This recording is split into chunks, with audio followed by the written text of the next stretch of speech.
ಓಂ ಶ್ರೀ ಗುರು ಬಸವಲಿಂಗಾಯ ನಮಃ. ನನ್ನೆಲ್ಲ ಪ್ರೀತಿಯ ವೀಕ್ಷಕರುಗಳಿಗೆ ವಚನಗಳು ವಿತ್ ಮುಗುಳುನಗೆ ಚಾನಲ್ಗೆ ಆತ್ಮೀಯವಾದ ಸ್ವಾಗತ.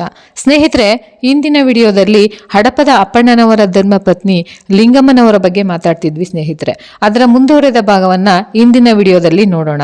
ಅವರ ವಚನ ನೋಡೋದಾದ್ರೆ, ತನುವ ಕರಗಿಸಿ ಹರಿವ ಮನವ ನಿಲ್ಲಿಸಿ ಅಂಗ ಗುಣವ ಅಳಿದು ಲಿಂಗ ಗುಣವ ನಿಲ್ಲಿಸಿ ಭಾವ ಒಳಿದು ಭವಕ್ಕೆ ಸವೆದು ಮಹಾದೇವನಾದ ಶರಣರ ಜಗದ ಮಾನವರೆತ್ತ ಬಲ್ಲರು ಅಪ್ಪಣ್ಣ ಪ್ರಿಯ ಚನ್ನಬಸವಣ್ಣ.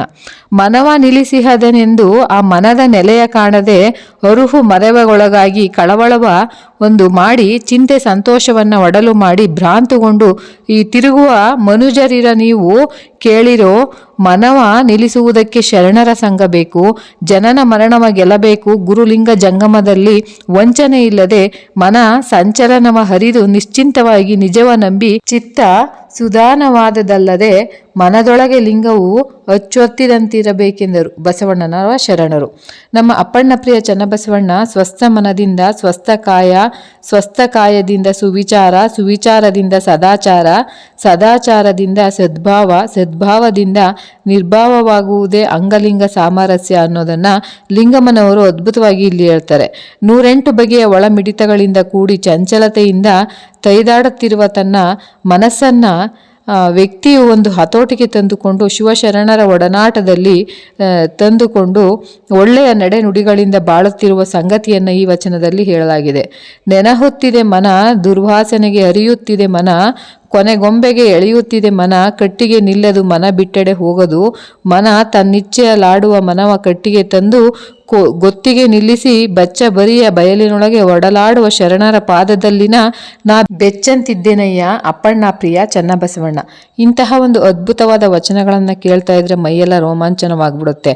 ಯಾಕೆ ಅಂತ ಹೇಳಿದ್ರೆ, ಲಿಂಗಮ್ಮನಂತಹ ಒಬ್ಬ ಸಾಮಾನ್ಯ ಹೆಣ್ಣು ಮಗಳು ಆಗಿನ ಕಾಲಘಟ್ಟದಲ್ಲಿ ಇಷ್ಟೊಂದು ಆಳವಾದ ಆಧ್ಯಾತ್ಮದ ಮೇರುಗಿರಿಯನ್ನ ಮುಟ್ಟಲು ಹೇಗೆ ಸಾಧ್ಯ ಅಂತ ಹೇಳಿ, ಇದಕ್ಕೆ ಕಾರಣ ಬಸವಣ್ಣನವರಂತಹ ಸಾಧಕರ ಮಾರ್ಗದರ್ಶನದಲ್ಲಿ ಅನುಭವ ಮಂಟಪದ ಕುಲುಮೆಯಲ್ಲಿ ಅರಳಿದ ವಜ್ರಗಳು ಅಂತ ಹೇಳಿದ್ರೆ ತಪ್ಪಾಗಲ್ಲ.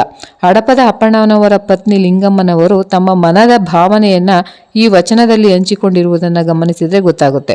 ಅವರು ಯಾವ ಹಿನ್ನೆಲೆಯಲ್ಲಿ ಬಂದವರು ಅಂತ ಹೇಳಿ, ಕನಿಷ್ಠದಲ್ಲಿ ಹುಟ್ಟಿದೆ, ಉತ್ತಮರಲ್ಲಿ ಬೆಳೆದೆ, ಸತ್ಯ ಶರಣರ ಪಾದವ ಬಿಡದೆ ಆ ಶರಣರ ಪಾದವಿಡಿದು ಗುರುವ ಕಂಡೆ, ಲಿಂಗವ ಕಂಡೆ, ಜಂಗಮವ ಕಂಡೆ, ಪಾದೋದಕವ ಕಂಡೆ, ಪ್ರಸಾದವ ಕಂಡೆ.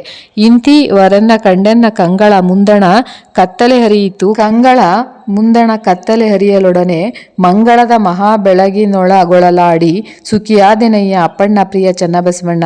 ಕನಿಷ್ಠ ಕುಲದಲ್ಲಿ ಹುಟ್ಟಿದ್ದರೂ ಉತ್ತಮರ ಸಹವಾಸದಲ್ಲಿ ಬೆಳೆದು ಸತ್ಯ ಶರಣರ ಪಾದವನ್ನು ಹಿಡಿದು ಕಾರಣಗಳಿಂದ ಕತ್ತಲೆಯನ್ನು ಕಳೆದುಕೊಂಡು ಮಂಗಳದ ಬೆಳಗಿನೊಳಗೆ ಓಲಾಡಿ ಸುಖಿಯಾದ ಒಂದು ಪರಿಯನ್ನ ಪರಿಣಾಮಕಾರಿಯಾಗಿ ಹೇಳಿಕೊಂಡಿದ್ದಾರೆ. ಇಂತಹ ಒಂದು ಭಾವನೆ ಅನೇಕ ತಾಯಂದಿರದಾಗಿತ್ತು. ಅವರ ಬದುಕಿಗೆ ಬೆಳಕು ನೀಡಿದವರು ಅಣ್ಣ ಬಸವಣ್ಣನವರು ಹಾಗೂ ಅನುಭವ ಮಂಟಪದ ಶರಣರು. ಹೀಗಾಗಿ ಸ್ತ್ರೀಯರಿಗೆ ಸರ್ವ ಸಮಾನತೆಯನ್ನು ನೀಡಿ ಆಧ್ಯಾತ್ಮಿಕ ಔತಣ್ಯಕ್ಕೆ ತಲುಪುವಂತೆ ಮಾಡಿದ್ದು 12ನೇ ಶತಮಾನದ ಶರಣರು. ಕಾಣಬಾರದ ಕದಳಿಯ ಹೊಕ್ಕು ನೂನ ಕದಳಿಯ ದಾಂಟಿ ಜಲವ ಶೋಧಿಸಿ ಮನವ ನಿಲ್ಲಿಸಿತನು ಅನುವಿನೊಳಗಣ ಅನುವ ನೋಡುವನ್ನಕ್ಕ ಮಾಣಿಕ್ಯ ಸಿಕ್ಕಿತು.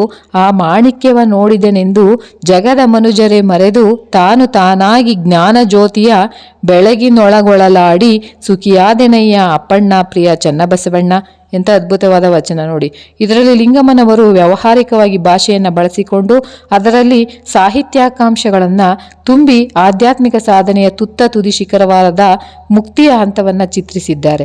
ಇಂತಹ ಒಂದು ವಚನಗಳಲ್ಲಿ ಬರೆದಿರ್ತಕ್ಕಂತಹ ದೇಸಿ ನುಡಿಗಳು ಆಡು ಮಾತಿನ ಸೊಗಡು ಶ್ರೀ ಸಾಮಾನ್ಯರಿಗೆ ತೀರಾ ಹತ್ತಿರವಾಗಿ ಅವರ ಹೃದಯವನ್ನು ಸೂರೆಗೊಳ್ಳುವಷ್ಟು ಆಪ್ತವಾಗಿ ಬಿಡುತ್ತೆ.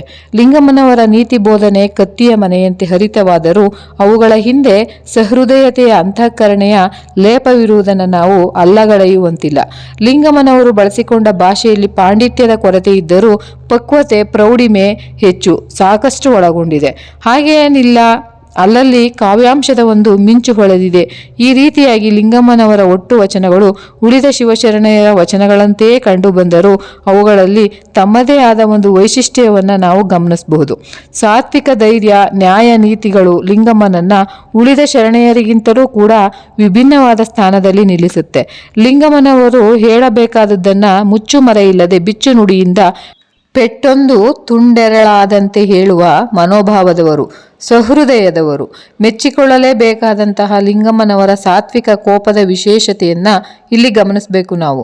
ಲಿಂಗಮ್ಮ ಅವರು ಕೇವಲ ತನ್ನ ವೈಯಕ್ತಿಕ ಸಾಧನೆಗಾಗಿ ಧ್ಯಾನ, ಪೂಜೆ, ಯೋಗಗಳಲ್ಲಿ ಮುಳುಗಿಕೊಳ್ಳದೇನೆ ತನ್ನ ಸುತ್ತಮುತ್ತಲಿನ ಜನಸಾಮಾನ್ಯರ ದಿನನಿತ್ಯದ ಸಮಸ್ಯೆ ಸಂಕಟಗಳಿಗೆ, ಸುಖ ದುಃಖಗಳಿಗೆ ಸ್ಪಂದಿಸಿ ಅದಕ್ಕೆ ಪರಿಹಾರೋಪಾಯಗಳನ್ನು ಸೂಚಿಸ್ತಾರೆ.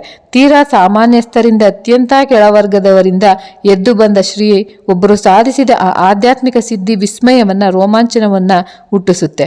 ಆಧ್ಯಾತ್ಮ ಎನ್ನುವುದು ಕೇವಲ ಮೇಲ್ವರ್ಗದ ವಿದ್ವಾಂಸರ ಗುತ್ತಿಗೆ ಏನಲ್ಲ ಅನ್ನೋದನ್ನ ಲಿಂಗಮ್ಮನವರು ಸಾಧಿಸಿ ತೋರಿಸಿದ್ದಾರೆ. ಇದರೊಂದಿಗೆ ಸಂಸ್ಕೃತವನ್ನ ಓದಿಕೊಂಡು ಇತರರಿಗೆ ಬೋಧಿಸುವ ಸಾಹಸವನ್ನ ಮೆರೆದ ಅಪ್ಪಣ್ಣಗಳ ರಾಣಿ ಲಿಂಗಮ್ಮ ನಿಜಕ್ಕೂ ಹಿರಿಯ ಶಿವಶರಣೆಯಾಗಿ ಕಂಡು ಬರ್ತಾರೆ ಎನ್ನುವ ನಮ್ಮ ಪ್ರೊಫೆಸರ್ ಎಚ್.ಎಂ. ಬಿಳಗಿಯವರ ಮಾತು ಸತ್ಯಾಂಶದಿಂದ ಕೂಡಿದೆ. ಲಿಂಗಮ್ಮನವರ ವಚನಗಳು ಆಕೆಯ ವ್ಯಕ್ತಿತ್ವ, ಸ್ವತಂತ್ರದ ಅಭಿವ್ಯಕ್ತಿ, ಆಧ್ಯಾತ್ಮಿಕ ಪರಿಕಲ್ಪತೆಯನ್ನ ಮೆರೆಯುತ್ತವೆ. ಇದು ಆಕೆಯ ಹಿರಿಮೆ ಎನ್ನಬಹುದು. ಲಿಂಗಮ್ಮನವರಿಗೆ ಆಧ್ಯಾತ್ಮ ಎನ್ನುವುದು ಒಂದು ತೊಡಗುವಿಕೆಯೇ ಹೊರತು ಬೇಕಾದಾಗ ಇಟ್ಟು ಬೇಡವಾದಾಗ ಬಿಚ್ಚಿ ಇಡುವ ತೊಡವು ಅಲ್ಲ ಎಂಬ ಡಾಕ್ಟರ್ ಚಿದಾನಂದ ಮೂರ್ತಿಯವರ ಮಾತು ಒಪ್ಪುವಂಥದ್ದೇ. ಆಕೆಯ ವಚನಗಳಲ್ಲಿ ಕಾವ್ಯ ಸೆಳೆತವು ಅಲ್ಲಲ್ಲಿ ಸುಳಿದಿದೆ. ಆದರೂ ಪ್ರತಿಭೆಗಿಂತ ಪರಿಶ್ರಮದ ಸಫಲತೆಗೆ ತಲೆದೂಗಬೇಕು. ಸಾಕಯ್ಯ ಲೋಕದ ಹಂಗು ಅರಿಯಿತು, ತನುವಿನಾಸೆ ಬಿಟ್ಟಿತು, ಮನದ ಸಂಚಲ ನಿಂದಿತು, ನುಡಿಗಡಣ ಹಿಂಗಿತ್ತು, ಘನವ ಬೆರೆಯಿತ್ತು, ಬಳಗ ಕೂಡಿತ್ತು, ಬಯಲಿನೊಳಗೆ ಓಲಾಡಿ ಸುಖಿಯಾದೆನಯ್ಯ ಅಪ್ಪಣ್ಣ ಪ್ರಿಯ ಚನ್ನಬಸವಣ್ಣ. ಹೀಗೆ ಪುಣ್ಯಶ್ರೀ ಶರಣಲಿಂಗಮ್ಮನವರು ತಾವು ಬದುಕಿರುವಷ್ಟು ಕಾಲ ಸತಿಪತಿಗಳೊಂದಾಗಿ ಅರ್ಥಪೂರ್ಣ ಬದುಕನ್ನು ಕಳೆದು ಬಯಲಿನಲ್ಲಿ ಬಯಲಾಗ್ತಾರೆ. 1000 ವರ್ಷಗಳು ಕಳೆದರೂ ಕೂಡ ಜನಮಾಸದ ಸ್ಮೃತಿ ಪಟಲದಲ್ಲಿ ಲಿಂಗಮ್ಮನವರ ಒಂದೊಂದು ಮಾತುಗಳು ಕೂಡ ಈಗಲೂ ಪ್ರತಿಧ್ವನಿಸುತ್ತಲೇ ಇವೆ. ಪೂರ್ತಿ ವಿಡಿಯೋ ನೋಡಿದ ನಿಮಗೆಲ್ಲರಿಗೂ ಹೃದಯಪೂರ್ವಕ ಧನ್ಯವಾದಗಳೊಂದಿಗೆ ಮತ್ತೆ ಮುಂದಿನ ವಿಡಿಯೋದಲ್ಲಿ ಇನ್ನೂ ಹೆಚ್ಚಿನ ಮಾಹಿತಿಯೊಂದಿಗೆ, ಇನ್ನೂ ಹೆಚ್ಚಿನ ಶರಣರ ಒಂದು ವಿಚಾರಧಾರೆಗಳೊಂದಿಗೆ ಬರುವೆ. ಎಲ್ಲರಿಗೂ ಶರಣಾರ್ಥಿಗಳು.